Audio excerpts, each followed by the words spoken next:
Hello guys, magandang hapon.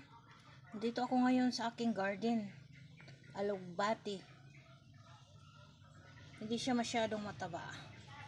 Hindi na mataba ang lupa dito. Hindi kagaya nung una na yung aking mga tanim na alugbati dito is matataba. Sobrang taba talaga, ang lalaki ng mga dahon. Pero nung tumanda na yung alugbati ko, pinalitan ko ulit ng bago. So ito na ngayon ang bago, hindi na masyadong mataba. Naglagay ako ng lupa dito sa sako ng abono. Ayan, nilipat ko dito, kaya ito na siya ngayon. O itong iba matataas na yung mga niya, pwede nang ma-harvest. Ayan, meron pa ako ditong isang puno na sibuyas dahon. 3 puno yan, pero tinanggal ko na yung dalawa, ginamit ko na yung sibuyas dahon, nilagay ko sa sinabaw na isda. So ito na ngayon ang aking alugbati. Ayan, medyo marami na, kaya bukas ng umaga maggulay ako ng munggo. Lagyan ko ng yung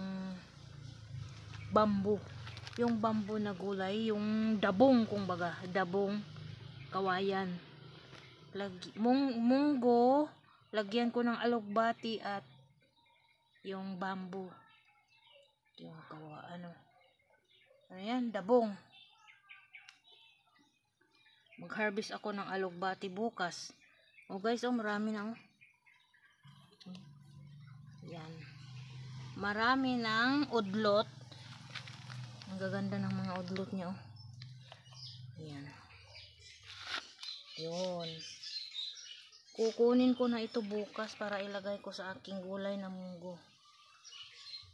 At alam nyo guys, munggo na may bamboo, na may dabong, tapos may alugbati, lagyan ko rin ng gata, ginataang munggo na may alugbati. O diba, ginataang munggo na may alugbati. Kaya ito ang aking mga tanim, tiyaga sa pagtanim para libre na ang gulay. Ayan, mag-harvest lang tayo dito sa ating paligid, dito sa ating garden, backyard garden. Mag-harvest tayo ng alugbati. So hindi lang yan guys, meron pa kaming mga sili. Ayan may sili. May siling nagtubo dito. Ang daming bunga. Pulang-pula na ang kanyang bunga. Hinog na kumbaga. Ayan. Sino yung mahilig magsili? Yung hilig ng maanghang? Marami kaming sili dito. So may alugbati pa ako dito guys. Ito, mataba na alugbati. Bukas gugulayin na kita, ihahalo kita sa munggo, ginataang munggo nga, ginataang munggo. Bumili kami ng niyog, yung coconut. Bumili kami ng coconut para ilagay namin sa ginataang munggo.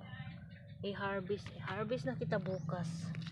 Ayan o diba, pwede na itong harvestin, diba, masarap na. Ayan